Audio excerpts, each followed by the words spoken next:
하나님 말씀 보도록 하겠습니다. 레위기 7장 11절부터 21절까지의 말씀입니다. 저 여러분이 한 절씩 교독하고 마지막 절은 합독하도록 하겠습니다. 레위기 7장 11절부터 21절까지의 말씀 교독합니다. 여호와께 드릴 화목제물의 규례는 이러하니라.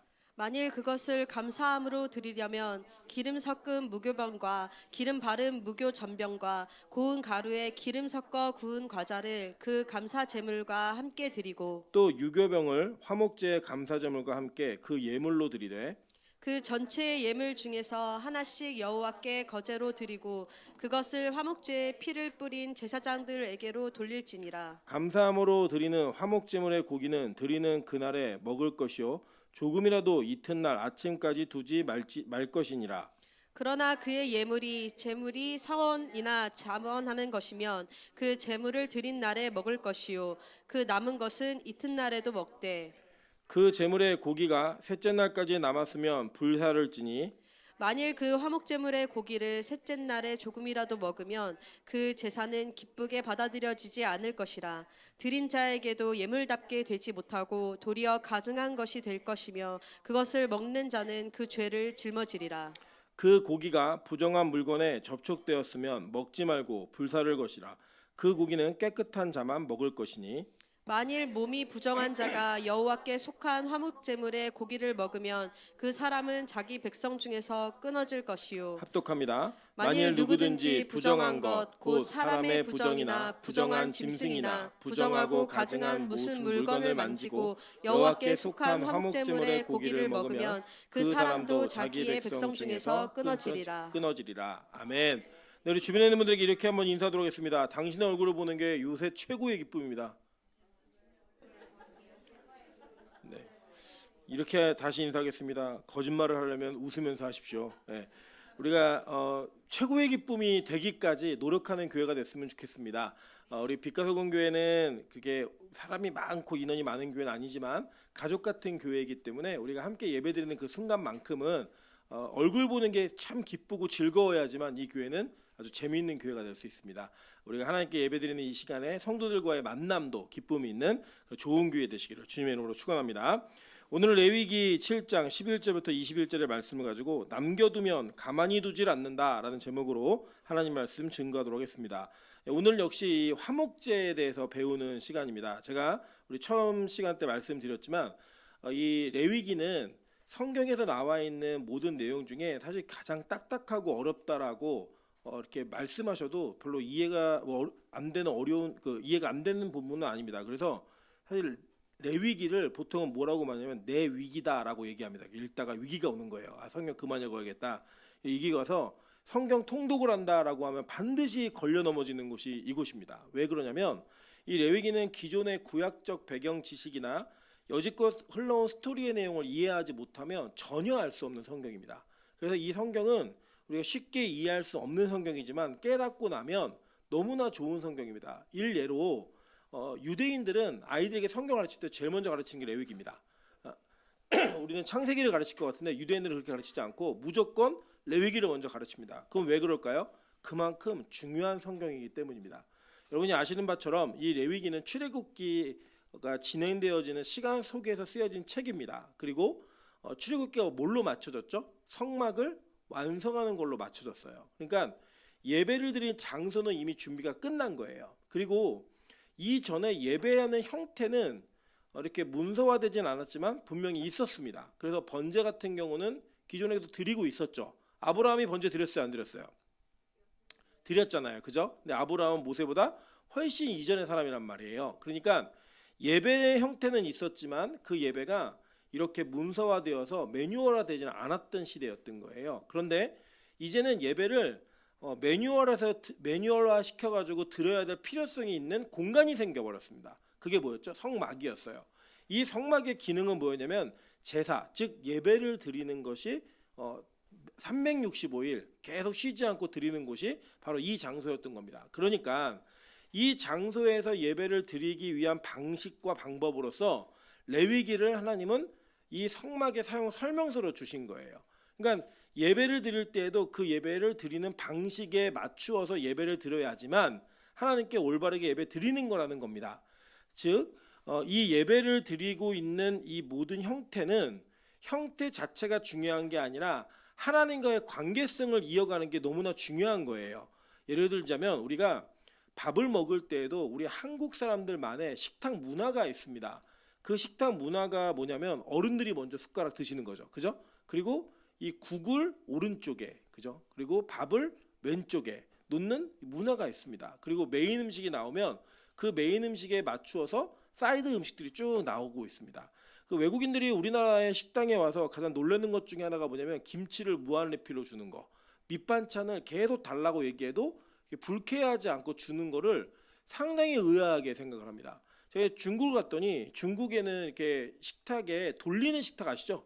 돌리는 식탁이 있는데 거기에 음식이 어마무지하게 나옵니다. 그러니까 정말 이걸 사람이 다 먹을 수 있을까?라고 할 정도 나옵니다. 그게 식탁 문화예요. 그렇게 나와야지만 그래서 이제 중국 사람들은 음식을 다 먹으면 예의가 없는 겁니다. 남겨야 돼요. 이게 음식을 다 먹으면 어떤 표현이냐면 야, 너 너무 음식을 모자르게 만들었어, 이런 표현이라는 거예요. 그래서 이거를 남겨야지만 그 나름대로의 그래 풍성하게 차렸구나라고 하는 것들을 내가 스스로 손님이 증명해주는 이런 문화가 있기 때문에 거기 가서는 꾸역꾸역 다 드시면 안 됩니다. 좀 남겨야지만 이 집은 풍성하게 주는 곳이구나, 이 손님을 대접하기 위해서 최선을 다했구나라고 하는 것을 상호간에 서로 확인하는 문화가 있는 겁니다. 즉 먹고 마시고 즐기고 하는 것은 다 동일하지만 각 문화권 안에서 어떻게 하면 그 식사를 좀 더 맛있게 할까라는 예의법이 있잖아요. 그러면 그 식사 예절과 같은 것처럼 이 제사법은 그 제사 자체의 행위에 어떤 의미가 있는 것이 아니라 이거를 지킴으로 인하여서 그 관계성 안에서 최선을 다하고 있다라고 하는 것, 그것 자체, 그 마음이 훨씬 더 중요한 가치를 가졌던 겁니다. 그리고 그 마음이 중요하니까 지킬 수 있으면 지키는 거, 이게 맞는 거겠죠. 그죠? 그래서 이 구약적 예배 방식에는 우리와 하나님과의 관계성이 담겨져 있습니다. 그리고 그 관계성이 어떻게 예수를 통해 성취되고 표현되어지는지를 우리는 계속적인 성경을 통해 배워왔다는 걸 여러분 기억하셔야만 됩니다. 그래서 지금 구약에 나오는 제사장들에 관련된 규례들이 여전히 우리에게도 유효하다는 거, 그걸 인지하시면 됩니다. 첫째는 우리가 지난주에 배운 것처럼 우리가 제사장이기 때문에 유효합니다. 그리고 그 구약에 예배를 드리기 위한 올바른 마음이 올바른 형태로 드러났던 것처럼 우리가 오늘날 하나님께 온전히 예배하는 마음을 가지면 그 마음 속에서 이 성경을 통해 예수와의 관계가 어떤 관계인지를 알 수 있는 은혜가 생긴다는 거예요. 여러분 그것을 통하여 오늘도 이 구약의 화목제법을 통하여 은혜를 누리시는 귀한 시간 되시기를 주님의 이름으로 축원합니다.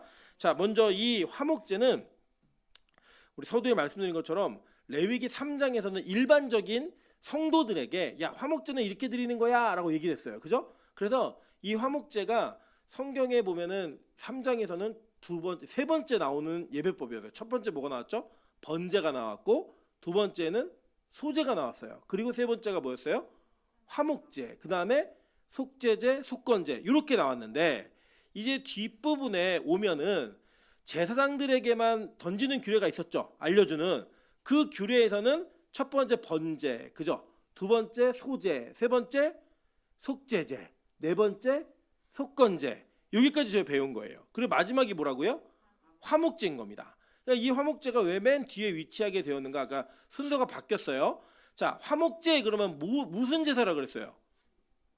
그래, 불고기 파티다 이렇게 이해하시면 된다 그랬죠. 그러니까 자, 이 화목제는 다른 제사들과의 차별성이 있었어요. 어떤 차별성이 있었냐면 다른 제사들은 특히 번제 같은 경우는 아무것도 남기지 않아요. 오직 가죽만 남겼습니다. 그리고 무언가 다른 제사들은 남기더라도 누굴 위해 남겼죠?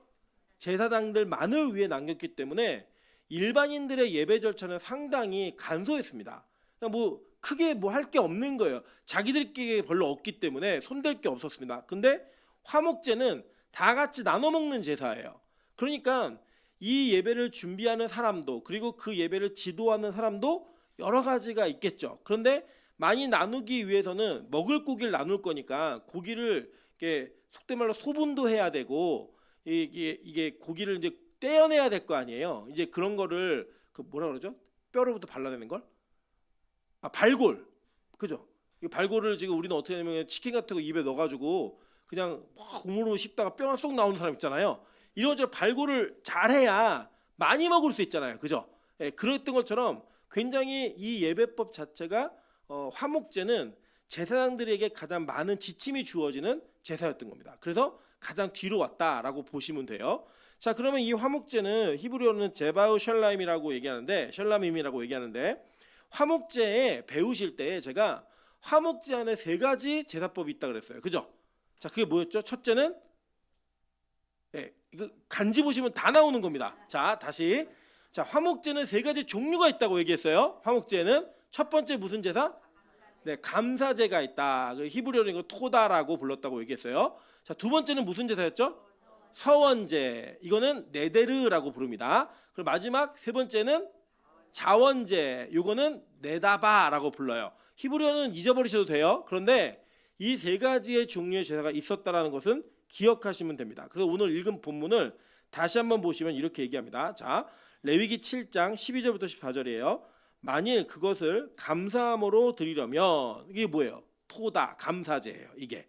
그죠? 감사드리려면 기름 섞인 무교병과 기름 바른 무교전병과 고운 가루에 기름 섞어 구운 과자를 그 감사제물과 함께 드리고, 그죠? 자, 그리고 또 유교병을 화목제에 감사제물과 함께 그 예물로 드리되 그 전체 예물 중에서 하나씩 여호와께 거제로 드리고 그것을 화목제에 피 뿌린 제사장들에게부터 돌릴지니라라고 얘기했죠. 자, 이게 뭐예요? 감사제에 대한 이야기인 거예요. 그러니까 화목제는 단독으로도 드릴 수 있었지만 이 옆에 붙어서 드리는 제물들이 있었죠. 여기 보면은 지금 기름 섞인 무교병과 기름 바른 무교병과 고운 가루에 기름을 섞어 구운 과자, 이게 과자라는 단어가 무교병이가 똑같은 단어예요. 그냥 이게 빵으로 이해하시면 됩니다. 이렇게 구워서 만드는 소제였죠. 이게 곡식으로 만드는 제사는 뭐였어요? 다 소제였잖아요. 그러니까 화목제는 뭐랑 패키지예요? 소제하고 패키지로 같이 드리는 겁니다. 그러니까 여러분 예를 들면 우리가 식당 가서 고기 구워 드시잖아요. 그럼 반드시 우리 한국 사람은 고기 구워 먹을 때 뭐가 같이 따라 나와야 돼요? 네, 그렇죠. 뭐 마늘, 야채 이게 나오지만 여러분 밥 된장찌개 하나 주세요. 그리고 된장찌개하고 공깃밥이 나오잖아요. 그죠? 탄수화물이 있어서 이게 여러분 상추쌈에다가도 밥 깔고 이렇게 고기 올려 드셨잖아요. 이게 드시는 것처럼 패키지로 붙어 있는 제사가 소제가 같이 붙어 있었던 거예요. 그러니까 이게 같이 들으면서 다 나눠 먹는 그 안에 포함되어 있던 이런 내용들입니다. 자, 그러면 이 무교병을 드리라고 얘기했는데 우리 무교병은 익숙해요. 그죠? 히브리어로 맞자라고 하는 이 무교병은 너무 익숙한데 아주 특이하게 이 그 화목제를 드릴 때는 재밌는 떡이 하나가 들어갑니다. 그게 무슨 떡이었어요? 유교병이 들어갔어요. 아까 방금 읽으셨잖아요. 자, 레위기 7장 12절부터 14절 읽으실 때 그 중간에 보시면 감사제물과 함께 드리고 또 유교병을 화목제의 감사제물과 함께 그 예물로 드리되 이렇게 얘기했어요. 그죠? 유교병. 그러니까 무교병과 유교병의 차이가 뭐였어요? 그렇죠. 누룩이 들어가느냐 들어가지 않느냐예요. 그러면 누룩이 들어가야 맛있어요? 안 들어가야 맛있어요? 그렇죠. 들어가야 맛있는 거였어요. 근데 이 들어가는 것은 장점은 맛은 있는데 단점이 뭐였어요? 빨리 상해요. 부패한단 말이에요. 그러니까 이 빨리 부패하는 단점이 있었죠. 그래서 이 유교병은 그 누룩은 다른 모든 제사, 특별히 소제를 드릴 때는 유교병을 드렸어요, 못 드렸어요? 드렸어요, 못 드렸어요? 50%. 그죠? 못 드렸어요. 이게 찍어서 맞으면 잊어버리지 않습니다. 자, 소제가 곡식으로 주로 드리는 메인 제사였죠. 곡식으로 드리는 메인 제사는 소제란 말이에요.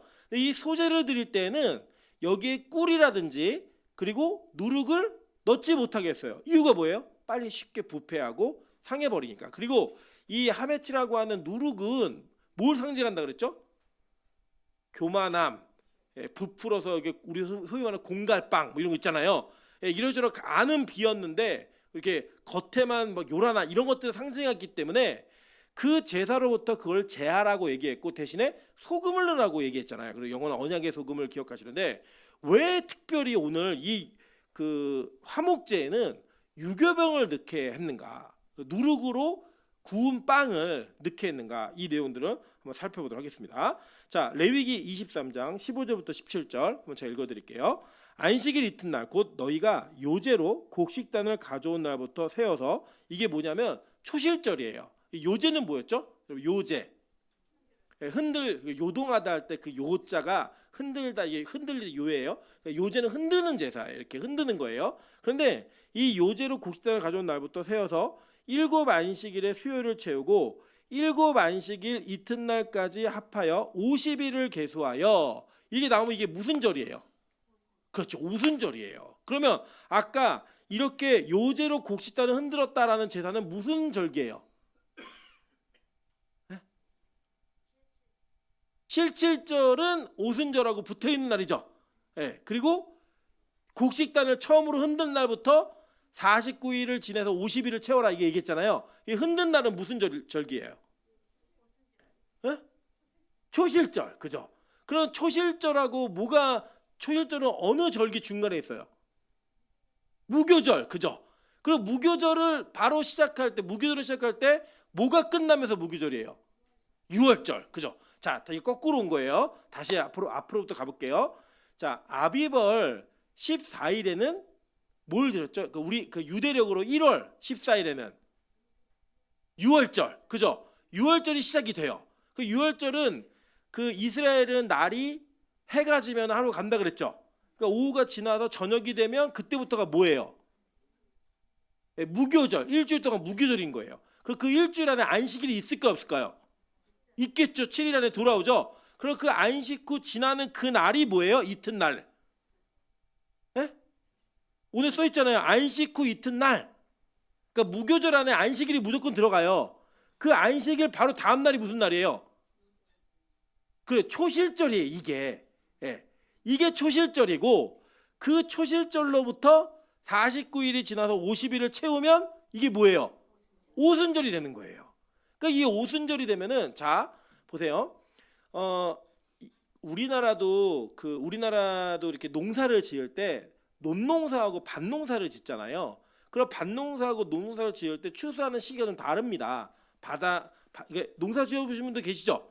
예, 달라요. 그래서 이 추석이 되면은 조금 일찍 나오는 과일이 있고 좀 늦게 나오는 과일이 있습니다. 예를 들면 저는 제가 경험했던 농사는 하늘문에 주말 농장으로 복숭아 농장이 있잖아요. 그래서 보면은 이 복숭아 종 중에 백도 요거는 좀 일찍 나와요.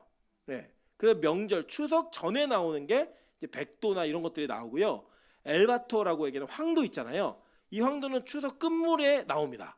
네. 그래서 이 추석이 오히려 제 경험상 추석이 지나야 엘바도는 되게 달아요. 황도는. 그래서 이게 추석이 지나서 복숭아 왔네 그러면 저희는 알아요. 아, 물렁물렁한 복숭아가 왔구나 알고 추석 전에 오는 복숭아는 딱딱한 복숭아가 왔구나 이렇게 알아요. 자, 그러면 예를 들면 이것과 맞추어서 유대인들은 요제로 곡식단을 드리는 초실절에는 이 곡식단이 무슨 곡식단이었을까요? 보리 곡식단인 거예요. 보리가 먼저 추수가 됩니다. 근데 지금은 물론 이제 웰빙이라고 얘기해서 보리밥을 드시는 분들이 계시잖아요. 근데 우리 어르신들은 어렸을 적에 보리밥 먹는 집이 부잣집이에요? 쌀밥 먹는 집이 부잣집이에요? 아, 그렇죠. 쌀밥 먹는 집이 부잣집이었단 말이에요. 이 마찬가지로 우리 그 기드온이 굉장히 집안에서 낮은 위치에 있었잖아요. 근데 이 기드온이 그 미디안 백성들의 진영에 갔을 때 야, 보리떡이 굴러 들어온다. 이 얘기한 거 혹시 기억나세요? 그래서 이 유대인들에게도 보리는 밀을 거두기 전까지, 이게 유대인들의 주식은 쌀이 아니에요. 밀이에요. 밀을 추수하기 전까지 먹는 이 음식이었어요.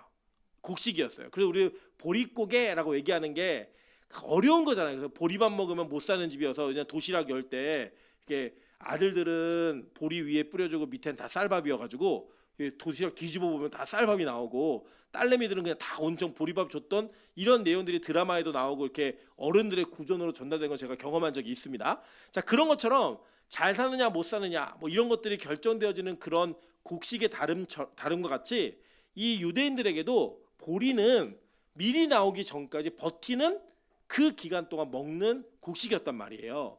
그러니까 자, 초실절에 드리는 첫 번째 곡식은 보리였어요. 그러면 50일 뒤에, 초실절 뒤에 50일 뒤에 추수하는 이 곡물은 뭐였을까요? 이건 밀이었던 거예요. 그래서 오순절에 드리는 이 화목제물에 들어가는 유교병은, 자, 이거는 무슨 빵이에요? 밀빵. 그리고 이 초실절에 드리는 소재로 드리는 빵은 무슨 빵이에요? 보리. 그러니까 우리 한글로 번역하면 보리떡, 밀떡 이렇게 되는 거예요. 어떤 차이인지 이해되셨죠? 그리고 이 밀에는 뭘 넣으라고요?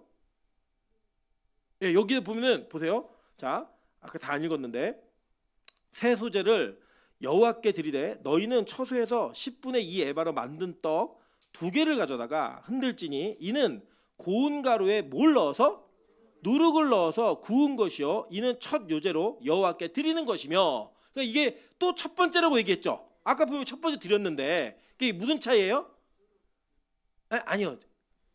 그렇죠. 곡식 차이. 앞에 거는 보리, 뒤에 거는 밀. 그러니까 보리를 처음 드리는 게 초실절, 밀을 처음 드리는 게 오순절이었던 거예요. 자, 이거 이해되셨죠?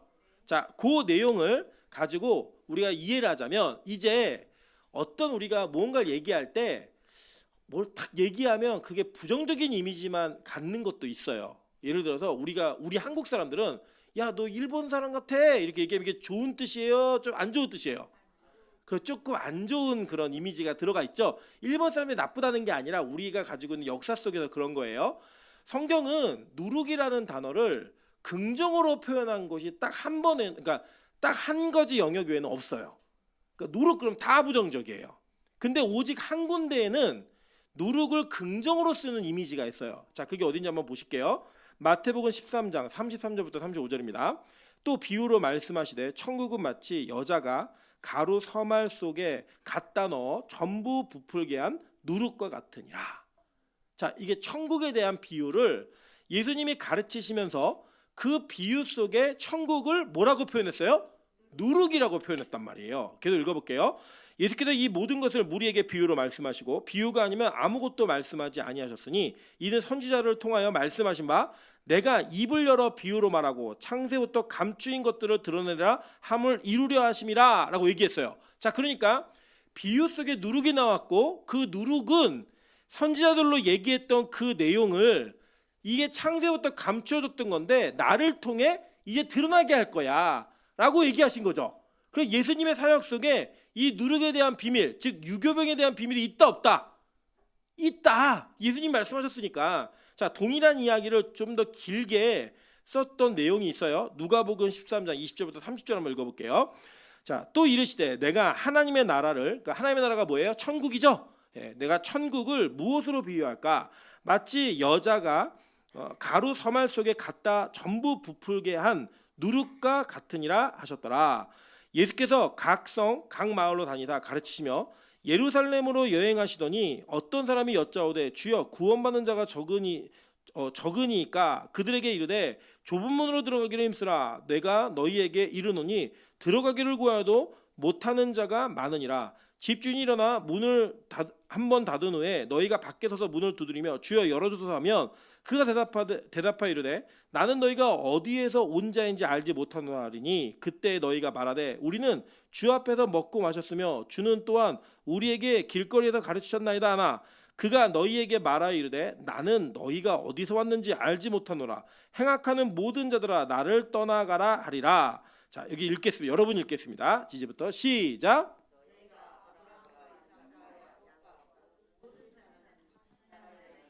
오직 너희는 밖에 쫓겨난 것을 볼 때 거기서 슬피 울며 이를 갈리라. 사람들이 동서남북으로부터 와서 하나님 나라 잔치에 참여하리니 보라 나중된 자로서 먼저 될 자도 있고 먼저 된 자로서 나중될 자도 있느니라 하시더라. 아멘. 자, 요 잘 보세요. 성경은 이렇게 우리가 보통 여러분이 성경을 읽으실 때 그리고 성경을 기억하실 때 그 흔히 범하기 쉬운 오류가 뭐냐면 앞뒤 문장에 무엇이 있는지 기억하지 않고 내가 딱 읽고 나서 이거 마음에 들어. 그럼 그걸 암기하거나 밑줄을 쭉 그세요. 그러다 보니까 이게 무슨 뜻인지를 정확히 이해 못하시는 경우가 태반입니다. 자, 이 내용을 잘 보시면 왜 하나님이 천국을 누룩으로 비유하셨는가, 이 내용이 여기 안에 담겨져 있는 거예요. 한번 볼게요. 누룩으로 비유를 하셨는데 그 비유를 한 다음에 뭘 하셨냐면 예루살렘을 다니시면서 복음을 전했어요. 근데 사람들이 많이 받아들였어요, 안 받아들였어요? 안 받아들였죠. 그죠? 그러니까 예수님 이상해요. 복음을 안 받아들여요, 사람들이. 근데 예루살렘에 누가 살아요? 예루살렘에 사는 나라의 사람들은 나라가 어디예요? 유대인들이죠. 유대인들, 이스라엘 사람들이 예수님의 복음을 받아들여 안 받아들여요? 안 받아들인단 말이에요. 그러니까 누룩이라고 가르치셨는데 정작 이 누룩처럼 번지는 게 아니고 이 유대인들이 안 받아들이더라는 거예요. 그럴 때 예수님의 비유로 말씀하신 내용이 뭐냐면 집주인이 문을 닫았는데 너네 문 닫은 다음에 문 열어달라고 얘기하면 집주인이 내가 너네 누군지 알고 문 열어줘? 얘기하면 아유 우리 가르쳤잖아요. 길거리에 우리 가르치고 우리 함께 있었는데 왜 모르세요? 그러니까 나는 너네 어디서 온지 몰라 라고 얘기하시면서 자 너희가 아브라함과 이삭과 야곱과 모든 선지자는 하나님 나라에 있고 너희는 밖에서 쫓겨나가서 거기다 슬피 울며 이를 감이 있을 거라는 거예요. 그러면서 그 뒤에 뭐라고 얘기하냐면 많은 사람들이 동서남북으로부터 와서 하나님 나라 잔치에 참여하게 된다. 니들 아닌 다른 사람들이 오게 된다는 거예요. 그러니까 이 누룩에 대한 비유는 천국의 누룩이다라고 얘기하는 것은 복음이 이스라엘이라고 하는 민족적인 혈통의 영역을 넘어서 가지고 안 믿는 이방인들이 복음을 듣고 들어오는 걸로 이야기를 할 때에 천국을 누룩이라고 표현하신 거죠. 그러니까 천국은 누룩이다라고 얘기하는 그 내용은 뭐냐면 이제 복음은 너희들 안에만 머무르지 않을 거고 이 복음이 예비되어진 자들 모든 자들이 하나님 나라 잔치에 참여하는 것을 너희들이 보게 될 거야. 그리고 너희들은 탈락될 거야. 이 얘기를 하신 게 예수님이 천국을 누룩이라고 얘기하시면서 가르치신 내용이라는 거예요. 자, 이해되셨나요? 자, 그러면 누룩은 무엇과 관련이 있는 거예요? 누룩은 그렇죠. 이방인들의 구원과 관련이 있는 상징의 도구로 사용된 거라고요. 그러니까 이 화목제를 드릴 때에는 화목제가 누구에게까지 영향이 있다? 이방인들에게까지 영향이 있다는 걸 알려주시기 위한 도구로 이 화목제를 드릴 때 같이 패키지로 드리는 소재가 뭘로 쓰는 거예요? 유교병을 갖다 쓰는 거예요. 자, 이해되셨죠? 그리고 이 유교병을 쓰는 거는 또 오순절 제사 때에도 유교병을 쓰는 거예요. 그러니까 이 유교병이 가지고 있는 아주 중요한 의미가 뭐냐면 이것은 복음은 번진다. 그리고 그 복음이 번져서 그 번지는 자들이 유대인들을 넘어서 혈통을 넘어선 이방인들에게까지 복음이 전해질 거다 이거예요. 그게 이것의 메인인 겁니다. 자, 그러면서 이 누룩이 그것을 표현하기에 아주 정확하고 분명한 이 공통점이 있으니까 얘기를 하셨겠죠, 예수님이. 그럼 아까 이 누룩을 넣으면 음식은 빨리 상해요. 그러니까 이거는 어떻게 해야 되냐면 빨리 어떻게 돼요? 보관 방법이 예를 들어 여러분 그 어떤 귀한 그 예를 한우 투뿔 제일 좋은 거예요, 그게? 쓰리뿔은 없어요? 있어요? 쓰리뿔도 있어요. 쓰리뿔. 이게 선물이 들어온 거예요. 네, 선물이. 그러면 여러분 예를 들어 그게 600g이 들어왔다. 한 근이 들어왔다. 그러면 한 근을 여러분 혼자 드실 때 다 드시겠어요? 아니면 나눠 드시겠어요? 좀 나눠 먹으시겠죠. 예. 근데 이 나눠 먹을 수 있는 그 가능성이 뭐냐면 내가 예를 들어 오늘은 그냥 300g만 먹을래. 그 다음에 300g을 먹어야지라고 하는 건 왜 그렇게 얘기할 수 있을까요? 좋으니까 동시에. 자, 여러분 예를 들어서 복숭아 농사를 지으시면 좋아요. 왜 좋냐면 다른 과일들은 다 수입이 됩니다. 수입이 되는데 복숭아는 수입이 안 돼요. 복숭아는 뭘로만 수입이 되면 깡통으로만 수입이 돼요. 네. 왜 그럴까요? 보관이 안 되니까 그런 거예요. 그러니까 고기는 보관할 수 있어요, 없어요? 있죠. 얼리면 돼요. 근데 예를 들어서 보관이 안 되는 복숭아 너무 좋은 복숭아 농사를 지으면 한 해에 정말 이게 복숭아는 한 박스가 무조건 4.5kg예요. 그래서 4.5kg 해가지고 이게 과일 개수가 많으면 이게 과일의 가치가 작은 겁니다. 그러니까 과일이 조그매가지고 같이 있는 건 유일한 과일이 귤이에요. 여러분 이제 제주도에 놀러 가시면 귤 따는 농장 체험을 하세요. 그러면 이제 농장 체험을 하실 때 모르시는 분들은 큰 귤을 따라다니세요. 그럼 이제 그 농사 짓는 분 물으면 쓰레기 주워 가네 이래요. 예. 어떤 귤을 가져오셔야 돼요? 작은 거 가져오셔야 돼요. 근데 제주도 가시면 꼭 그렇게 하세요. 자, 그런데 복숭아 농장에 갔다. 그럼 복숭아 농장에 가가지고 뭘 딸까로 복숭아를 계속 만지고 다니시잖아요. 주인한테 몰매 맞아요. 만진 자리가 상해요. 대신에 한 번에 따야 되는데 딸 때 복숭아 아무거나 10개만 따세요라고 얘기하면 어떤 복숭아 따셔야 돼요? 그 큰 거 따셔야 돼요.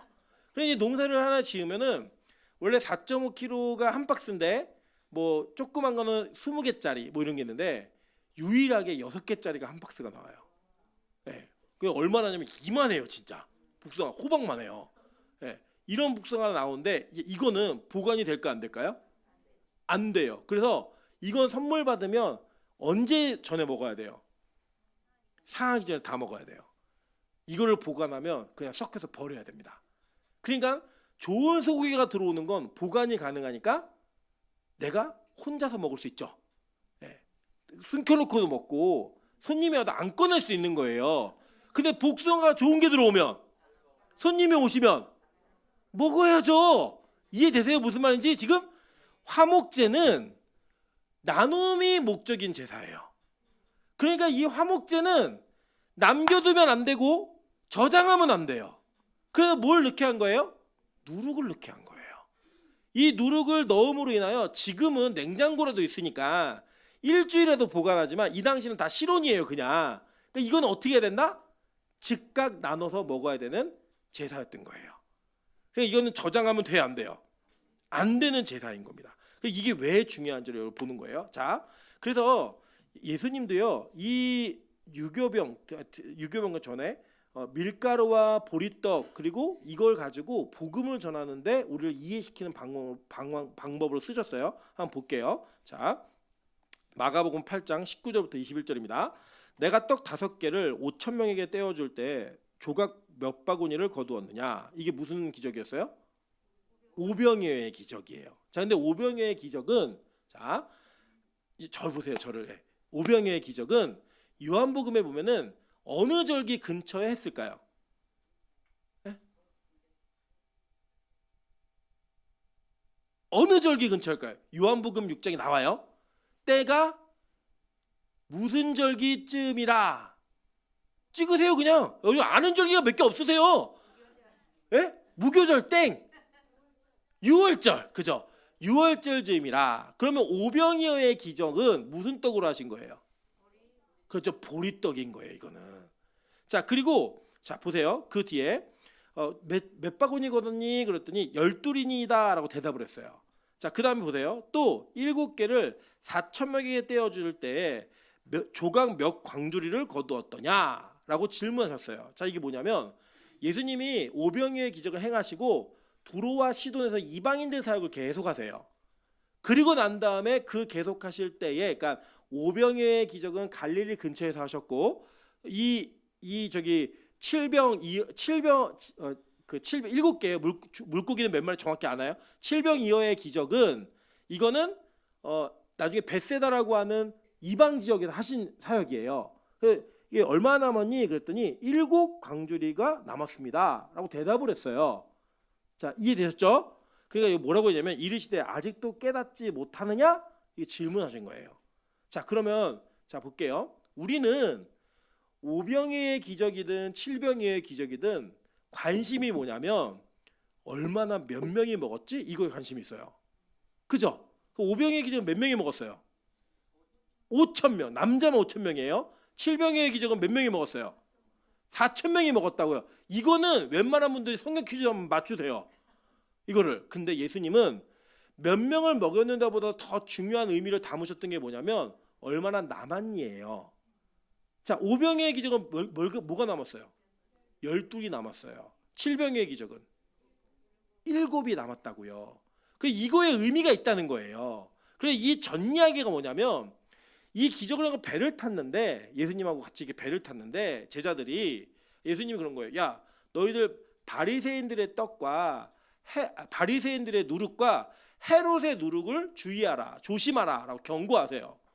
그래 이 떡이 아무것도 안 가도 탄 거예요. 떡을 제자들이 예수님 떡 찾으시는 것 같은데, 네. 야 그게 아니고 내가 지금 얘기하는 거는 떡에 대한 먹는 얘기라는 게 아니라 거기에 담겨진 의미를 얘기하는 거야라고 하면서 이 얘기를 하시는 거예요. 지금 자 이해되셨죠? 그럼 바리새인들의 누룩은 뭐예요? 바리새인들의 누룩을 조심하라 얘기했어요. 그들은 뭐가 있었죠? 행위구원, 외식하는 그 주의가 있었잖아요. 그거를 조심하라는 거예요. 그리고 동시에 왜냐 누룩은 어떻게 되니까 번지니까. 여러분 예를 들어 식빵에 맨 앞에 있는 식빵이 곰팡이가 났어요. 그 뒤에 먹으면 돼요, 안 돼요? 안 되죠. 이미 전체가 다 오염된 거예요. 그거는 드시면 안 된다고요. 그 정도로 급속하게 전달되는 게 누룩이에요, 곰팡이. 그러니까 이거를 조심하라고 얘기할 때 바리새인들의 누룩은 뭔지 아시겠죠? 율법주의. 이거 조심하라는 거예요. 헤롯의 누룩은 뭔데요? 세속주의. 이걸 조심하라는 거예요. 헤롯의 누룩은 성전을 짓고 있지만 그 사람이 가지고 있는 세속주의 조심해라 라고 얘기하면서 이걸 얘기하시는데, 자 보세요. 자 12이 남았다. 12은 뭐의 상징이에요? 12지파의 상징이었다고요. 제자도 맞아요. 12지파, 12제자, 이게 유대인들의 상징인 거예요. 자 이해되셨죠? 그럼 7은요? 가나안의 7 족속을 얘기하는 거예요. 자 신명기 7장일 거예요. 신명기 7장 1절 한번 찾아주실래요? 간제는 없는데 한번 보겠습니다. 신명기 7장 1절 우리 한번 다 같이 읽어보실게요. 자 시작. 내 하나님 여호와께서 너를 인도하사 내가 가서 차지할 땅으로 들이시고 내 앞에서 여러 민족 헷 족속과 기르가스 족속과 아모리 족속과 가나안 족속과 브리스 족속과 히위 족속과 여부스 족속 곧 너보다 많고 힘이 센 7 족속을 쫓아내실 때에. 자 몇 족속이요? 7 족속. 그죠? 그러니까 7 족속은 뭐의 상징이냐면 가나안 땅에 살고 있던 이방 민족을 얘기하는 거예요. 12는요. 유대인들 12 아들들, 12지파, 12제자, 이 모든 상징이 다 누구를 이게 찍고 있는 거예요? 유대인들을 찍고 있는 거라고요. 그러니까 보리떡 12은 누구를 위한 복음이었던 거예요? 유대인들을 위한. 7병이어는 누구를 위해서? 7 강조리는 7 이방인들을 위한 이거였다고요. 근데 앞에 보리떡은 유월절, 그죠? 그냥 이게 보리떡이었죠. 그러면 7병이어는 무슨 떡? 오순절 밀떡이라는 거예요. 자 이해되셨어요? 무슨 말인지? 자 계속 볼게요. 자 룻기 2장 23절입니다. 이에 룻이 보아스의 소녀들에게 가까이 있어서 보리추수와 밀추수를 마치기까지 이삭을 주우며 그의 시어머니와 함께 거주하니라 라고 얘기했어요. 그죠? 자 이게 무슨 이야기냐면 룻기에 나오는 룻과 보아스의 만남을 얘기하는 건데, 룻과 보아스의 만남은 여러분 어느 정도 대충 아시죠? 아시는데 이 러브 스토리는 언제부터 언제까지 이야기하는 거예요? 보리추수 때부터 언제까지? 밀추수 때까지 있었던 이야기라는 거예요. 그러니까 이게 50일간의 사랑인 거예요. 썸을 며칠 탔어요? 50일을 탄 거예요. 썸을. 네, 누구하고? 보아스하고 룻하고. 근데 룻은 무슨 여인? 이방 여인. 이방 여인이 망한 여인인데 과부가 됐잖아요. 이 망한 여인이 이스라엘 공동체 안에 들어와 가지고 누굴 만나냐? 신랑을 만나는 거예요. 그 신랑을 만나는 러브 스토리가 50일 안에 보리떡과 밀떡을 만드는 그 사이 안에 벌어진 일이다라고 얘기하면서 유대인들에게 있었던 복음이 어디까지 확장되는 걸 얘기해 주는 거예요?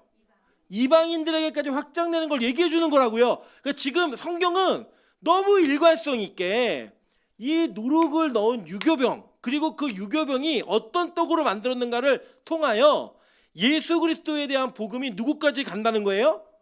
이방인들까지 간다는 걸 보여주고 있는 거라고요. 자, 제가 도표로 간단히 정리해드리니까 요거로 한번 정리를 해보세요. 자, 보리추수는 니산월 1월에 하는 거예요. 그 우리나라 태양력으로는 3월부터 4월 사이예요. 우리도 추석이 변하잖아요. 이렇게 왔다 갔다. 음력이기 때문에.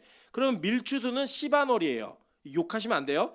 시반월이에요. 네, 시반월인데 이 시바널은 우리나라 절기로는 5월에서 6월이에요. 그러니까 6월절이 3월이면 오순절은 5월, 4월이면 6월 이렇게 되는 거라고요. 그 기간 동안에 벌어지는 일들인데 절기가 몇 개냐? 4개가 있어요. 아까 봤죠? 유교절, 6월절, 무교절, 초실절이 니산월에 있어요. 니산월에. 그리고 이 시바널에는 77절, 즉 오순절이 있는 거예요. 자, 그러니까 이 6월절은 예수의 십자가를 상징하는 이야기였죠. 무교절은 예수 그리스도가 우리를 깨끗하게 속죄하는 것과 새 것으로 만들어주는 거예요. 누룩이 없는 거 새 것이라고요. 그 새 것을 만드는 거였고, 초실절은 뭐예요? 부활이었다고요. 부활. 이 부활에 대한 스토리가 오순절에는 뭘로 연결되는 거예요? 성령의 강림이 이루어지는데, 이 강림이 일어나는 날 그 지역에 15개의 민족이 있었다고요. 그 민족에게 성령의 불이 내리니까 뭐가 탄생했어요? 교회가 탄생했고, 그 복음이 이제는 유대인들에게만 머물러 있는 것이 아니라 누구에게 나가기 시작한 거예요? 이방인들에게 나가기 시작한 거라고요. 그게 바로 하나님이 주셨던 은혜 속에서 화목제가 왜 이 유교병이라고 하는 이 누룩을 넣은 떡을 같이 드려야 되는 제사인가를 우리에게 알려주고 있는 거라고요. 복음은 이미 화목제를 규율로 주실 때부터 그 안에 이방인들을 구원하시기로 작정하신 내용이 들어가 있는 거예요. 그러니까 우리가 이거를 가만히 두면 하나님이 우리를 가만히 두지 않는 거예요. 어떻게 가만히 두지 않냐면, 야, 너희들 만약에 남겨서 3일 지나서 먹지, 너는 이 백성 중에서 끝이야, 이렇게 얘기하셨어요. 이게 얼마나 무서운 건지 아세요? 여러분, 예를 들어서 지금 우리 빛가서공교회가 이 공동체 안에서 누구를 내보내겠습니다 라고 얘기하는 거는 좀 기분은 나쁘지만 나가면 어때? 다른 교회 가면 되지, 이게 있어요. 그죠? 근데 예를 들어 저희가 성지순례를 가갖고 이집트에 간 거예요. 가갖고 아무도 없는 곳에, 한국인은 우리밖에 없어요. 우리밖에 없는데 지금부터 말을 잘 듣지 않았던 이주환이는 광야에 버리도록 하겠습니다. 그게 내쫓으면 주환이 마음이 어떨까요? 뭐 말하라 이렇게 하겠어요? 아니면 안 돼요 라고 얘기했어요. 절박한 거예요. 이거는 지금 이 명령이 어디서 주어진 거냐면 광야에서 주어진 거라고요. 이 광야로부터, 야, 너 이거 안 지키면 너 끝이야, 너 내보낼 거야, 이거는요 죽으란 얘기예요. 그죠? 죽으란 얘기잖아요. 아니, 주한이 영어 잘하니까 안 되겠다, 명수를 그냥 버린 거예요. 야, 명수 집사, 너 평소에 말 안 들었으니까 너는 이집트 광야에 버리고 올 거야. 버렸어요. 이건 뭐예요? 사형선고나 똑같은 거라고요. 이게 바로 6월절의 음식을 남긴 자들에게 주는 경고인 거예요. 되게 무섭지 않으십니까? 이 6월절이 무슨 의미인지를 알면 절대로 이것을 우리가 스스로 우리만 가질 수 없는 그 은혜가 이 오순절과 6월절에 있는 절기들을 통해 그 안에 무교병과 유교병을 통해 오는 은혜였다고요. 보리떡과 밀떡을 통해 오는 은혜였다고요. 여러분, 이게 바로 성경이 우리에게 이미 가르쳐주고 있는 비밀인 거예요. 이거를 이게 하나님은 구약에 명령하셨고, 예수님이 내가 비유로 이걸 풀어줄게. 누룩은 천국이야. 그리고 그 누룩은 이 들어가갖고 서만 부풀게 하는 이 곰팡이가, 야, 너희 복음이 이방인에게 전달되는 거, 그거를 너희 통로로 가져가는 그 과정인 거야. 이거 설명해주고 있는 거예요. 그 과정 속에 누구도 나온다? 이 보아스하고 룻의 러브스토리도 우리와 그리스도와의 러브스토리로 연계되어지고 계속 가르치고 있는 거라고요. 자, 보세요. 그러면 우리가 예수 그리스도가 화목제물 됐다는 거 다 아시죠? 화목제가 뭔지 잘 몰랐지만 그 예수의 화목제물이 되셨다는 그 이야기를, 화목제가 뭔지 알고 나면 복음을 우리 안에 담겨두고 남겨둘 수 있다 없다? 없다는 거예요. 그거 아니라는 거예요. 그리스도인. 저는 제 개인 신앙생활에 힘쓰며 살겠습니다. 아니라는 거예요. 성경에 그걸 그렇게 얘기하지 않고 이거를 누군가에게 전달해서 나누라는 겁니다. 그 나누는 삶을 이 화목제를 통해 우리에게 이루어가라라고 얘기하는 거예요. 자, 이 얘기를 조금 이따 다시 더 할 건데 계속 볼게요. 거제에 대한 얘기가 나왔어요. 아까 보면은, 자, 레위기 7장 14절에 보시면, 자, 14절 한번 보실까요? 14절에 보시면 그 전체 예물 중에서 하나씩 여호와께 뭘로 드리래요? 거제로 드리라고 했어요. 이 거제는 히브리어로 테루마라는 단어인데, 이 거제는 들어올리기라고 번역을 하시면 딱 맞아요. 올리라는 거예요. 이렇게. 여러분, 그 라이온 킹 보셨나요? 처음에 보시면 심바가 태어나죠. 그랬더니 원숭이, 개코 원숭이가 걔 이름이 뭐예요? 개코 원숭이? 어쨌든 개코 원숭이가 아시죠? 개코 원숭이가 이 심바를 막 데리고 와가지고 절벽 끝에 가서 심바라는 아기 사자를 딱 들어가지고 모든 동물들이 보는 앞에서 이렇게 위로 확 들어요. 그죠? 막 뭐 동물들이 막 노래해요. 막 그러니까 그 노래하는 그 모습이 이제 첫 장면이에요. 예. 와 그랬냐 지아와 나오는 거 그거예요. 거기 이 나오는 장면이 있는데 그 장면 속에서 이 아이가 이게 올려짐을 통해서 모든 이들에게 야 얘가 이제 앞으로 왕위를 물려받을 거라는 상징이 되었죠. 예, 그런 상징처럼 거제는 올려서 하나님께 드리는 거예요. 자, 이 성전을 가장 높은 곳에 지었잖아요. 여러분 지금 그래서 우리 이방 종교들도 높은 곳에 가면 절을 짓거나 뭐 사원이나 이런 거 막 지어요. 왜 그렇죠? 신이 하늘에 있다고 믿었기 때문에 하늘에 가까이 있는 것이 신과 가까이 된다고 믿는 거예요. 그래가지고 이렇게 올려서 높이 드는 건 거제 행인데 거제는 하나님께 온전히 드린다라는 이 상징이었던 거예요. 예배 상징. 자, 이해되셨나요? 자, 계속 볼게요. 민수기 18장 24절에 보겠습니다. 이스라엘 자손이 여호와께 거제로 드리는 11조를 레위인에게 기업으로 주었으므로 내가 그들에 대하여 말하기를 이스라엘 자손 중에 기업이 없을 것이라 하였노라 라고 얘기해요. 그러니까 뭐냐면 11조는 다 어떻게 드리래요? 예? 아니 여기 성경에 거제로 드리래요. 그러니까 11조를 드릴 때는 예를 들어 이제 지금은 11조를 저희가 보통 현금으로 이렇게 헌금을 하잖아요. 근데 이 시대에는 소득이 뭐였어요? 그 곡식이었죠. 뭐 포도원 농사를 지으면 포도였겠고 그냥 뭐 파인애플 농사 지으면 파인애플이었을 거 아니에요. 그러면 그 농사 지은 거에 10분의 1을 떼어다가 어떻게 드리라는 거예요? 위로 이렇게 드리라는 거예요. 거제로 높이. 왜요? 이거는 다 누구 거라는 거예요? 하나님 겁니다. 그러면 하나님께 드린 거를 이거를 누구한테 준다는 거예요? 레위인들에게 준다는 거예요. 대신에 레위인들은 이 땅에서 하나님께 드린 것들을 받아먹고 살기 때문에 이 땅에서 너희들이 기업은 없어? 이거예요. 그러니까 이렇게 거제로 들어 올린 건 다 하나님 거고 그 하나님 거를 먹는 사람들이 누구예요? 레위인 제사장들이었다고요. 자, 이해되셨죠? 자, 신명기 12장 11절과 12절입니다. 너희는 너희의 하나님 여호와께서 자기의 이름을 두시려고 택하실 그곳으로 내가 명령하는 것을 모두 가지고 갈지니 곧 너희의 번제와 너희의 희생과 너희의 11조와 너희 손에 뭐요? 거제와 너희가 여호와께 서원하는 모든 아름다운 서원물을 가져가고 너희와 너희의 자녀와 노비와 함께 너희의 하나님 여호와 앞에서 즐거워할 것이요 내 성중에 있는 레위인과도 그리할지니 레위인은 너희 중에 분깃이나 기업이 없음이니라 라고 얘기했죠. 자, 거제로 드리는 모든 것들은 다 레위인에게 주는데 레위인과 함께 즐거워하는데 왜 그렇게 얘기했어요? 이 사람들은 이 땅에 소망이 없는 사람들이니까 하나님께 드린 걸로 기뻐하는 거예요. 자, 보세요. 그러면 레위인이 목사예요? 아니죠. 그럼 레위인은 누구예요? 그리스도인은 다 레위인이라고요. 그럼 우리는 이 땅에 분깃이 있어요, 없어요? 자, 이렇게 얘기하니까 이제 큰일 났어요. 그죠? 집 문서, 땅 문서, 뭐 현금 이거 다 내 것 같은데 목사만 레위인이라고 얘기하기는 또 어려워요. 만약에 목사만 레위인이라고 여러분 얘기하신다면 우리 교회들은 11조 다 제가 쓰면 돼요, 그냥. 예. 그럼 된다고요. 근데 그게 아니잖아요. 신약에서는 우리 모두가 다 제사장이라고요. 그럼 우리는 거제로 드려진 걸 먹고 사는 존재예요. 그래서 우리는 이 땅에 기업이 있다 없다? 없는 거라고요. 자, 보세요. 이 거제가 뭘 상징하는 거냐면 자, 요한복음 3장 13절부터 15절입니다. 하늘에서 내려온 자 곧 인자 외에는 하늘에 올라간 자가 없느니라.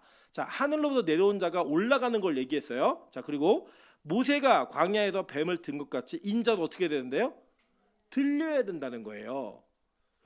자, 들려야 하리니 이는 그를 믿는 자마다 영생을 얻게 하려 하심이니라 라고 얘기했어요. 자, 그러니까 하늘로 올라간 자가 없다라고 얘기했고 인자는 들려져야 된다. 이게 뭐예요? 거제죠.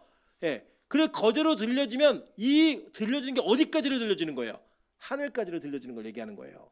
그래 이 거제는 예수 그리스도의 들려지심, 십자가에 못 박히심과 하늘의 문을 여시는 그 들려지심으로 이 상징이 되어져 있는 내용인 거예요. 자, 계속 볼까요? 자, 요한복음 12장 32절부터 36절입니다.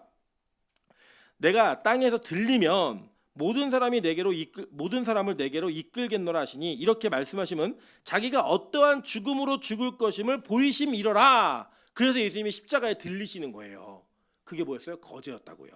예. 그러니까 거제 자체가 누굴 상징하는 거다? 예수를 상징하는 거다. 그러면 그 거제를 먹는 자들은 누구예요? 저와 여러분, 예수를 먹고 사는 존재들이, 그 존재들이 바로 제사장들인 거예요. 그거를 이미 구약에서부터 상징해놨다고요. 그래서 여러분의 진짜 소유는 어디 있어요? 없어요. 여러분의 소유는 예수님 말고는 없는 거예요. 예. 그럼 이 땅에 여러분이 가지고 있는 거 다 누구 거예요? 하나님 거라고요. 이거를 잊지 않으셔야 된다는 거예요. 그래서 계속 제가 읽어볼게요. 자, 이에 무리가 대답하되 우리는 율법에서 그리스도가 영원히 계신다함을 들었거늘 너는 어찌하여 인자가 들려야 하리라 하느냐? 이 인자는 누구냐? 예수께서 이르시되 아직 잠시 동안 빛이 너희 중에 있으니 빛이 있을 동안에 다녀 어둠에 붙잡히지 않게 하라. 어둠에 다니는 자는 그가 가는 곳을 알지 못하느니라. 너에게 아직 빛이 있을 동안에 빛을 믿으라. 그리하면 빛의 아들이 되리라. 예수께서 이 말씀하시고 그들을 떠나가서 숨으시니라. 이게 없다 그러는데 있거든요. 36절이. 예, 있어요. 예, 보면은 야 보세요.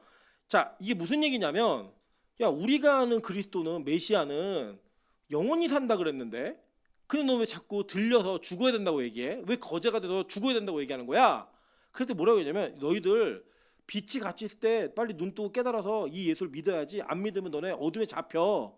그러니까 내가 너네 같이 있으면 가르칠 때 믿어 라고 얘기하시는 거예요. 지금 이 얘기를. 자, 그러니까 이들이 가지고 있었던 생각은 뭐였냐면 메시아는 영원히 살면서 우리나라를 통치하고 나에게 많은 것들을 주는 분이야. 이거를 이 이미지에서 그리고 있었던 거예요. 근데 예수님이 오셔가지고 다른 얘기를 하시는데 무슨 얘기를 하시냐면 아니야 나는 들려야 돼 거제로. 그 죽어야 돼. 그래서 어떻게 죽으실지를 얘기했다고요. 그래서 예수님이 이 땅에 뭐하러 오신 거예요? 죽으러 오신 분이라고요. 그 죽으심으로 말미암아 뭘 여시기 위해? 하늘을 여시기 위해. 그래서 우리가 이 땅에 소망을 두는 게 아니라 하늘에 소망을 두게 하시기 위해 예수는 그렇게 오신 분이라고요. 이 화목제 안에 그래서 뭐가 들어가 있는 거예요? 거제가 들어가 있는 거라고요. 그리고 우리는 그 예수를 믿음으로 말미암아 그 거룩함과 그 은혜, 그 거제로부터 오는 모든 것들을 우리가 먹음으로 얻어내는 거라고요. 그래서 거룩한 자가 그걸 먹으라는 거예요. 자, 보세요. 화목제의 피를 제사장들에게 돌리라고 얘기했어요. 성경에 아까. 자, 레위기 3장 1절부터 2절 보겠습니다. 사람이 만약 화목제 제물을 예물로 드리되 소로 드리려면 수컷이나 암컷이나 흠없는 것으로 여호와 앞에 드릴지니 그 예물의 머리에 안수하고 회막문에 잡을 것이요 아론 자손 제사장들은 그 피를 제단 사방에 뿌릴 것이며. 그죠? 피를 뿌려서 제사장들 역시 돌리라고 얘기한 게 뭐냐면 제사장들 역시 자신을 깨끗하게 하라는 거예요. 왜냐? 레위기 17장 11절 육체의 생명은 피에 있습니다. 내가 이 피를 너희에게 주어 제단에 뿌려 너희의 생명을 위하여 속죄하게 하였나니 생명의 피에 있으므로 피가 죄를 속하느니라. 그래서 예수께서는 반드시 피 흘림의 제사를 드리셔야 했던 거예요. 그러니까 여러분 예수님이 지금 이 시대에 오셨으면 사형당할 때 무슨 사형을 당하셨을까요? 전기의자도 있고, 그죠? 약물 투입도 있고, 뭐 총살도 있고 여러 가지가 있겠죠. 목 매다는 것도 있고. 근데 왜 굳이 그 1세기에 십자가에서 죽으셔야 했을까요? 피 흘림이 있어야지만 속함이 있기 때문에. 이거 계속 볼게요. 에베소서 2장 13절부터 14절입니다. 이제는 전에 멀리 있던 너희가 그리스도 예수 안에서 그리스도의 피로 가까워졌느니라. 이게 뭐예요? 화목제죠? 근데 뭘로 가까워졌대요? 그리스도의 피로. 그러니까 피 없는 제사는 유효하지 않아요? 유효하지 않은 거예요. 그러니까 여러분 아무리 어떤 교회의 설교를 듣거나 어떤 설교자의 설교를 들으실 때 매끄럽고 여러분 마음에 쏙 들고 너무 좋고 깔끔하고 짧아도요 그 안에 십자가의 피에 대한 이 메시지가 있으면 그건 맞는 거예요. 근데 그게 없으면 틀린 거예요. 아무리 길고 아무리 지루하고 아무리 어려워도 거기에 예수 그리스도의 피가 있으면 그 설교는 맞는 거예요. 틀린 게 아니라고. 내 귀에 들리기 좋은 게 맞느냐 그르냐 우리 그걸로 선택을 해요 보통. 근데 성경은 그렇게 얘기하지 않고 뭐가 있어야 된다? 그리스도의 피, 이 화목제물의 피가 있어야지만 그 죄사함과 하나님과의 가까워짐을 이루어낼 수 있다라고 얘기하는 거예요. 그러니까 이 피에는 뭐가 있어요? 희생이 있고 헌신이 있고 섬김이 있겠죠. 그게 있느냐 없느냐 이게 너무나 중요한 거라는 거예요. 자, 그리고 아까 우리가 잠깐 다뤘던 것들 이거 결론적으로 좀 볼게요. 자, 이거예요. 이제 남겨두지 말라고 얘기했던 게 또 있었어요. 한번 볼까요? 자, 출애굽기 16장 19절부터 20절입니다. 모세가 그들에게 이르기를 아무든지 아침까지 그것을 남겨두지 말라 하였으나 그들이 모세에게 순종하지 아니하고 더러나 아침까지 두었더니 벌레가 생기고 냄새가 난지라 모세가 그들에게 노하니라. 이게 뭐예요? 만나죠. 만나는 저장이 돼야 안 돼요? 안 됐다고요. 물론 안식일에 저장하는 건 다른 의미였어요. 제가 이거 설명드렸기 때문에 오늘은 매일 저장되지 않는 만나를 보시자고요. 이 만나는 누굴 상징했던 거죠? 예수를 상징했다고요. 근데 그 예수를 상징하는 만나를 이틀치를 거두어 놓아서 저장하지 말라고 얘기했어요. 그날 먹고 매일 먹으라고 얘기했어요. 그죠? 그러니까 매일 예배가 맞는 거예요. 사실 매일 먹으라는 거예요. 그리고 난 다음에 얘기한 내용이 뭐냐? 자, 이거 썩어. 그냥 두면 썩는다고 이 얘기였어요. 그래서 이 만나는 자기가 아무리 많이 가지고 왔어도 그날 내가 먹을 만큼 먹고 나면 뭐 했어야 돼요? 소비해야 돼요. 나눠서 먹든지. 이거는 그냥 그날로 끝이에요. 더 이상 유통기간이 존재할 수 없는 거예요. 당일 섭취 끝이에요. 모두 그랬어요? 여기에 화목제물도 그랬다고요. 자, 그럼 우리 뒤에 성경 한번 읽으신 거 볼게요. 자, 15절부터 볼게요. 15절 7장 15절 감사함으로 드리는 화목제물의 고기는 자 감사함으로 드렸어요. 이거 뭐예요? 화목제 중에 감사제. 자, 그건 반드시 어떻게 알아요? 당일에 다 먹으라는 거예요. 그죠? 그런데 16절 그러나 그의 예물의 제물이 서원하는 것이나 자원하는 것이면 그래서 세 가지 종류가 있었죠. 예, 감사가 있었고 서원하고 자원하는 게 있었죠. 이거는 어떻게 하래요? 이튿날까지 먹을 수 있게 해줬어요. 예, 그런데 3일이 되면 무조건 다 태워 없애버리래요. 저장하지 못하게 한 거예요. 그래서 우리가 예수뿐만이 아니라 우리에게 주시고 이게 예배를 드리고 난 다음에 부산물이 남았잖아요. 고기를 다 가져올 수 있었다고요. 나눠 먹으라고. 근데 그걸 나누지 않고 가지고 있으면 어떻게 된다? 썩고 그것을 혼자 나중에 먹으면 어떻게 되는 거예요? 부정하게 된다는 거예요. 부정한 자라는 거예요, 이게.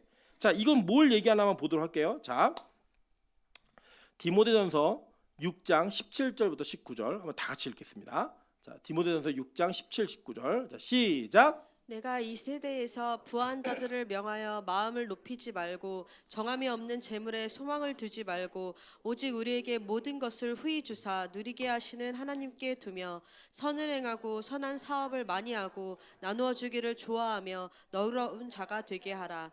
이것이 장래에 자기를 위하여 좋은 터를 쌓아 참된 생명을 취하는 것이니라. 자, 계속 연달아 읽고 저 마무리할게요. 히브리서 13장 16절 다 같이 한번 읽겠습니다. 자, 시작. 오직 선을 행함과 서로 나누어 주기를 잊지 말라. 하나님은 이같이 제사를 기뻐하시느니라. 자, 구약의 화목제가 이제 신약에서 명령으로 바뀌었어요. 이것도 예배예요. 예배인데 어떤 예배냐면 자, 히브리서 14장 16절에는 나누어 주는 것을 뭐라고 얘기했어요? 제사라고 얘기했다고요. 그러니까 이제는 우리가 화목제를 드리고 고기를 집에 가져오지 않아요. 그럼 우리는 예배를 드리고 난 다음에 그 예배를 드린 자들에게 하나님은 어떤 것들로 복을 주시냐면 재정이나 재물로 주시는 거예요. 그죠? 그러면 그걸 가지고 뭐 하라는 거예요? 나누라는 거예요. 저희 아이가 둘이 있는데 찬수는 야 과자 좀 나눠 먹어라고 얘기하면 자기가 소유하고 있는 과자가 몇 개인지 꼭 확인을 해요. 그 나눠줄 양을 결정을 합니다. 제가 어렸을 때 이 아이가 어렸을 때 이모들이 귤을 먹고 있는 찬수에게 귤 이모도 하나만 줘 그랬더니 얘가 뭘 해주면 귤 껍질 하얀 거 붙이는 거 있죠. 그걸 이렇게 띠더니 주는 거예요. 예, 이 아이는 이 나누는 걸 잘 못해요. 반면에 찬이는 야 과자 좀 나눠줘 그러면 자기에게 얼마가 남겨져 있는지 중요하지 않아요. 그냥 다 그냥 뿌려요. 그냥 자기 없어도 괜찮아요. 그냥 이게 약간 자기 가지고 있는 성향이에요. 자, 그런데 어떤 성향을 가지고 있는지는 별로 중요하지 않아요. 우리는 어떤 성향이든 예수의 은혜로 말미암아 구원받은 자이고 예수의 화목제물 대물 인하여 구원받은 존재들이에요. 그래서 온 명령이 뭐냐면 나누라는 거예요. 저장하지 말고 나누라는 거예요. 그런데 우리는 지금 작금의 기독교는 내가 예수를 믿고 얼마나 부자가 되어서 얼마나 큰 집에 통장에 많은 자산을 가지고 있는가를 복으로 생각한다고요. 근데 기독교적 복의 개념 뭐예요? 어떻게 하는 거예요? 나누라는 거예요. 나눔이 없는 자들, 이건 뭐예요? 자기를 위하여 재물을 쌓아둔 자는 하나님께 대해 부여하지 못한 자라는 거예요. 그것을 그 부를 자랑하고 그 부를 복이라고 여기는 것은 기독교의 정신이 아니라고요. 썩는 음식이었어요. 썩게 만들었다고요. 왜요? 나눠주라고. 아까워하지 말라고. 근데 우리는 그거를 부둥켜 안고 이거 내 고기야. 이거 내 거야. 나 이렇게 복 많이 받았어. 라고 하는 걸 부러워하고 자랑을 하고 있는 이 작금의 기독교는 도대체 성경을 어떻게 이해하고 있는지 모르겠다는 거예요. 여러분, 어려운 시기가 되면 사람들은 자신의 주머니로 두면 잠그고 내 상편이 어렵기 때문에 나눌 수 없다는 것을 분명한 자기의 가치로 여깁니다. 그게 다 틀렸다는 게 아니에요. 그런데 애초부터 아무리 많은 걸 가져도 나눌 생각이 없는 사람들이 우린 더 많아요. 여러분, 예를 들어서 우리 교회에서 갑자기 누군가 한 사람이 없어졌다. 그럼 저는 의심할 거예요. 아, 로또 됐구나. 저는 의심할 거예요. 왜요? 그런 일이 비일비재하기 때문에. 너무나 우리는 자기가 가지고 있는 어떤 소유가 그 자체가 내 사유화를 함으로 인하여 와, 나는 복받은 사람이야. 너네 부럽지? 나 이렇게 자산이 많아. 나 이렇게 가진 게 많아. 이걸 자랑하는 게 그게 복인 줄 안다고요. 이거는 뭐예요? 세속적인 복이에요. 하나님 허락한 복이 아니라고요. 그래서 여러분, 남겨두면요, 하나님 그거 가만히 두질 않으세요. 다 흩게 만드신다는 거예요. 그리고 이 땅에서 흩지 않는다면, 여러분, 그게 그대로 유지가 된다면 너무 죄송하지만 여러분, 복 못 받으신 거예요. 하나님이 그냥 어떻게 살든 내버려 두시는 거예요. 그래서 여러분, 주님 앞에 11조를 드리는 행위는 교회에서 여러분에게 세금 내라고 얘기하는 게 아니에요. 이 모든 게 누구 거다? 하나님 거다라는 걸 증명하라는 거예요. 여러분이 교회에다 헌금을 드려도 그 헌금을 통해서 나누는 그 행위는 우리가 효율적으로 스스로 할 수 없는 일들을 이러한 시스템과 하나님께 감사하는 은혜의 표현을 통해서 나누로 만드신 거예요. 화목제 제사처럼. 그걸 성경 우리에게 요구하고 있는 거예요. 그래서 여러분, 여러분이 가지고 있는 한계 안에서 내 생활이 무너지게 헌금하시는 거 저는 동의하지 않아요. 그러나 여러분의 환경 속에서 더 많은 것들을 소유하고 남기기 위해서 나누지 않는 그 마음은 올바른 화목제를 경험한 사람들의 모습은 아니에요. 그래서 나누어 주세요. 베푸시고 흩어버리세요. 그럼 그게 어디에 쌓인다는 거예요? 하늘의 상급으로 쌓인다는 거예요. 전 우리 빛가서공교회가 화목제를 제대로 이해하고 그 화목제를 기반한 예수 그리스도를 온전히 이해했을 때 여러분의 삶 가운데 진짜 화목제의 은혜를 경험한 자가 무엇을 해야 되는지를 결정할 수 있고 결단할 수 있는 은혜가 있기를 소망합니다. 하나님이 그렇게 여러분의 개인의 재정과 우리 가정의 재정과 교회의 재정을 이끄시는 은혜가 있기를 소망합니다. 우리 빛가서공교회가 넉넉한 교회가 아니에요. 그럼에도 불구하고 우리 교회는 나누는 일을 멈추지 않았고 앞으로도 계속 할 겁니다. 이유는 단 하나예요. 그냥 성경이 우리에게 그렇게 가르치고 있기 때문에. 제가 이제 재정을 보는 집사들이 그렇게 얘기하더라고요. 이제 우리 교회가 수입보다 지출이 많아지니까 걱정이 너무 되더라는 거예요. 어떡하지? 이거 자꾸 비는데 어떡하지? 저는 아무 말 안 하고 뭐가 시작되는 것 같지는 않고. 근데 하나님이 너무 기적적으로 이번에 채워주시는 은혜가 있었어요. 그리고 그 은혜를 따라 우리가 경험하는 게 뭐냐면 이런 거예요. 아, 우리의 계산과 하나님의 계산 너무 다르구나. 우리는 모아야지 모은다고 생각하는데 하나님은 나눠야지 모은다고 생각하시는 거예요. 그래서 아예 모을 수 없게 만드신 거예요. 야, 너 3일 넘기지 마. 응? 감사제로 하는 거, 야, 감사한데 남겨? 하지 마. 다 흩어. 그리고 자원이나 서원했으면 이틀까지는 허용해줘. 3일째 먹지도 말고 다 태워버려. 여러분, 그거라고요. 여러분, 100억을 먹고 1000억을 모아보세요. 주님 오시는 그날에 다 태워버립니다. 아무것도 없는 거라고요. 그거 뭐 하세요? 나누시라고요. 저는 우리 빛가서공교회가 그 나눔이 있는 교회가 되길 소망합니다. 그런 걸음으로 주님께서 우리에게 허락하신 화목제를 그대로 이해할 수 있고 예수 믿은 자의 삶을 살 수 있는 저 여러분 되시기를 주님의 이름으로 축원합니다. 우리 이제 같이 한번 찬양으로 기도하겠습니다. 우리 함께 걸어요라는 아주 오래된 찬양인데요. 이 찬양의 가사에 뭐가 있냐면 우리 서로 섬기며 주의 사랑을 나눌 때, 이게 있는 거예요. 자, 우리 옆 사람에게 한번 인사하겠습니다. 뭐 필요한 거 없어? 가족끼리는 하지 마세요. 뭐 가족이 아닌 분들에게 물어보세요. 뭐 필요한 거 없어? 여러분 그 이야기를 물어보고 이야기해 줄 수 있는 교회이길 소망합니다. 우리 교회가 그렇게 서로를 섬기고 사랑을 나누는 그런 은혜 속에서 뭘 확인하게 되냐면 모든 사람이 다 알게 된다는 거예요. 우리가 주의 가족인 것을. 저는 그런 은혜가 있는 교회가 되길 소망합니다. 우리 그런 마음으로 기도하는 마음으로 찬양하도록 하겠습니다.